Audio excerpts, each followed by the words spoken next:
Hello, all. It's Todd here, and I want to talk about three conflicts, okay? And of humanity, of the self, groups, and institutions, and how they have three different real problems, the three C's of create, conquer, or consume, and what they mean for a greater whole, at least the way I see it. Now, I wrote my book and do a lot of my content over the individual, what you can control, what you can't, and I learned a lot about being an individual. Individuals can create, they can fail, they can go forward. They may not have made hands on the project, theirs are hyper focused. They have a little trouble getting resources, but they can go, they have more mobility and flexibility in their ideas and resilience, not being told what to do, not being told what to need to do. I believe that's a very good distinction, whereas I can create stuff all I want. I always try to do a solo act. I don't really like collaboration that much, and I'd be open to the idea. I just had some bad times in the past with it, and I don't know. I think people should be getting more community based anyway. Maybe I can embrace that. And the plight of the individual is not being heard, not being wanted, which goes to the second part, groups. And also the first one, the individual creates, but they can also destroy. Again, singular pursuits and all that. And how one person can change the tide of history, or the flow of the future, can change it to whatever they think is right. Because it's funny how the idea of absolute good and absolute evil all hinge both on an individual thinking they're doing the right thing, whatever that is, and by who and for what. Again, Walt Disney wanted people to come to his park, come to his place of dreams, his establishment of existence, of happiness. Happiest place on earth, they said. Which these days, that's very debatable with 30-buck hot dogs, but I digress. Anyway, he had a singular vision, and to be fair, they had to make people think it was all Walt Disney, and it wasn't. He had a group around him, but the allure, what have you, the illusion, the idea that it was all Walt is a very powerful one. We want to think people's ideas can be bigger, that they can grow, because they're human, we're human. What's what's the difference? What's the X factor? What makes it change? And that's what individuals have to find out, what makes them unique, what gives them value, what makes them valuable. Because no one can just exist. Nothing in this universe just exists. It takes, it gives, it creates, it destroys. And there's no two ways around that. We can't ever fight that. We all have stomachs that need to be fed, both physically, psychologically, emotionally. We're always starving for things, so to speak. Which I think there's a voice starvation and story starvation epidemic going on. I think a lot of that comes from a very powerful feeling, a very powerful idea.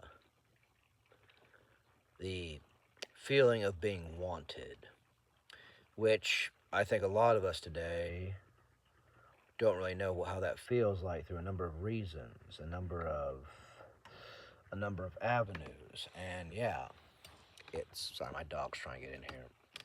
Boss, go back, buddy, boss. Okay, whatever, he's in here now. This is my dog, Boss, everybody. He's revealed. Mm. He's very, he's my little buddy, okay? He's an individual too that doesn't like to let daddy hog all the spotlight, okay? You're cuter than I am, I'll give you that. You are pretty. Yes, you are. And he makes me feel wanted. he makes me feel needed. Like, the main idea of getting a job and stuff, like, I own my home and I own my land, and I can go without a lot, at least for winter hits, but he can't. I adopted him. Having him is an act of mercy, and I've made a promise, I made a vow that I'd take care of him. And yeah, I can love. I know, it's crazy, right? I think a lot of people are turned to animals because he doesn't talk. He doesn't judge. Just taking the whole camera, buddy. You're probably hearing him lick me, too. I don't know if I should start an ASMR channel. But anyway, this is Boss. His name was Scarface. I don't think you can see it, but he had a big, he has a big little line down his face. I'm not going to pull his head down. And he's 3 years old, and he's let me know. He's a pit bull / terrier mix. He's a staffy. He's got a bit of staffy in him. And he's just my big old baby. But I can create with him. He actually inspired a story. He's a very happy camper. He sleeps a lot. Which I thought having a dog would be a lot more trouble, because I've grown up, every house I've grown up in, to some extent, has a dog. And he's a really good one. But he isn't really that bad. He isn't really that hard to take care of. I was gonna plan on putting in some videos anyway, but he's like, "Oh, I want to come in, Daddy." Well, you're in, buddy. You're in. And yeah, he's in the Tesseract with me. He's my loyal companion. Hope everybody enjoys him. But yeah, this is Boss. I named him that because he gives me a reason to live. I'm always worried about his food, his comfort, his happiness over mine. Because, you see, an individual can sacrifice. They can choose to. It gets a lot easier than in groups. And I found him when he was living on a chain for 2 years of his life from a charity. And growing up where I'm at, well, a town over to be fair, I noticed that same problem. I didn't really think about it, you know? Didn't think it was a problem. Didn't think it was an issue. But then it was revealed to me through a certain charitable organization, and my friend told me to adopt him, and he's enriched my life, even though it was kind of hard at first, but I can allow myself struggle. I can't force on others, which I believe groups do that to people. And he's my puppy. He's my dog. He makes it really hard to go off the cuff. Hey, buddy, don't eat the camera. That wasn't cheap. And yeah, he's quite the little fella. I use him in a lot of my shorts, and before anybody says anything, I didn't get him with the idea of making a YouTube puppy. If I make a YouTube apology, he won't be in it, you know, that much. Hey, buddy. Oh, I hope no one has fear of dog tongue, because he's pulling it out. And yeah, he's right here. He's my puppy. I can choose to do what I want with him, and I always try to make him happy. Hey, he's stealing the spotlight and trying to eat the mic too. What is wrong with you? He loves me, I guess. He loves me. I love him too, most of the time. Now being one of them, but a little annoyed.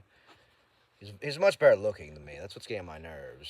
He's much better looking. He's much more sweet than I ever could be. He doesn't have these things called biases and resentment, which is why I think a lot of people... I see this phenomenon of this thing called dinks, or people just choosing pets over having kids, and he's a lot less expensive than a kid. He is. He very much is. Okay? He very much is a little bit better. And yeah, he's like, I don't know, if all else fails, he's probably the closest thing I'll have to a son. Which is, I guess, fine. Getting close is better than not getting anywhere at all. Can't have nothing. Can't have any professionals. Oh. Yes, you taste the chicken I had in my beard. Man. This little guy. This little guy keeps me young, whether I like it or not.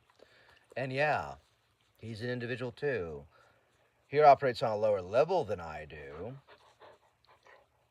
I think we're about the same IQ, though, to be 100% fair. I went to college, he didn't, so in the grand scheme of things, he's farther ahead in life than I am. And yeah, he just loves me. I love him back.